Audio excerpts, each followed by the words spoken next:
Oui, toujours l'émotion et la solidarité des anonymes un peu partout en France et bien sûr à Paris. On va retrouver Sophie Goldstein en direct depuis le 10e arrondissement de Paris devant le restaurant Le Carillon où les terroristes ont tué au moins 15 personnes vendredi soir. Sophie, vous êtes avec nous. Que se passe-t-il en ce moment autour de vous devant ce restaurant Le Carillon ?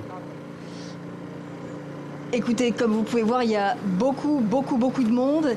Les gens sont venus voir ce qu'il y avait à voir et ce qu'il y a à voir, c'est le recueillement des gens du quartier et des gens également qui reviennent sur les lieux où, vous le disiez il y a un instant, des assaillants ont débarqué vendredi soir et ont ouvert le feu de façon indiscriminée, tuant 15 personnes. Ici, le Carillon, donc, qui est un bar, et ici, le Petit Cambodge, qui est un restaurant extrêmement populaire de ce quartier lui-même populaire, un quartier où les gens viennent, ils sortent là où ils habitent, si vous voulez, et c'est un quartier très métissé. Justement, la question qui préoccupe beaucoup les gens aujourd'hui, c'est de savoir pourquoi vouloir tuer dans ce quartier où les gens vivent évidemment en toute bonne entente, un quartier très métissé culturellement et socialement.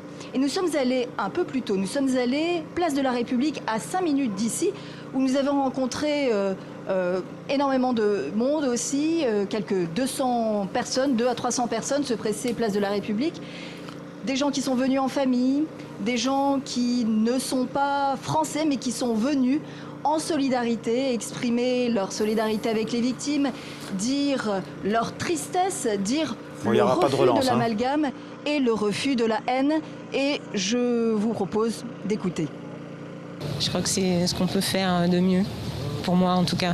Moi j'ai perdu personne et je sais qu'il y a plein de gens qui ont perdu des gens et voilà, si je peux leur apporter un peu de réconfort, c'est ma façon moi de me manifester. J'avais pas envie de rester enfermée chez moi et voilà. Il faut être solidaire, il faut se serrer les coudes les uns avec les autres, il ne faut pas se laisser abattre comme ça. Et puis il faut aussi dire à tout le monde qu'on est tous ensemble. En réalité, ça fait plus de 10 ans que nous venons en France. On n'a jamais vécu ces genres d'événements et ça nous dépasse au fait. La religion, c'est pas ça.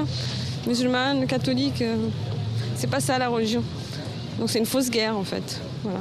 Donc on est venu montrer aujourd'hui notre solidarité pour les familles, notre tristesse, l'incompréhension, la rage parce qu'on ne comprend pas. Voilà. Il faut continuer à vivre comme avant. Voilà. Il ne faut pas laisser la peur nous gagner, même si l'émotion est très forte aujourd'hui. C'est la deuxième fois qu'on vient à République puisqu'on est venu pour Charlie Hebdo le 11 janvier et je trouve que 2 fois c'est beaucoup. Voilà, merci Sophie Goldstein pour ces témoignages donc recueillis depuis Paris, depuis le 10e arrondissement de Paris. Avec nous en plateau, Rachid Benzine, bonsoir. Bonsoir. Rachid Benzine, vous êtes islamologue, chercheur associé à l'Observatoire du religieux. Vous enseignez aussi à Sciences Po à Aix-en-Provence, je pense. Vous appelez d'une manière générale à une réforme de l'islam, loin d'une lecture d'exclusion et de violence. Alors le communiqué de revendication... On a retrouvé les Belges en Afghanistan, en Irak.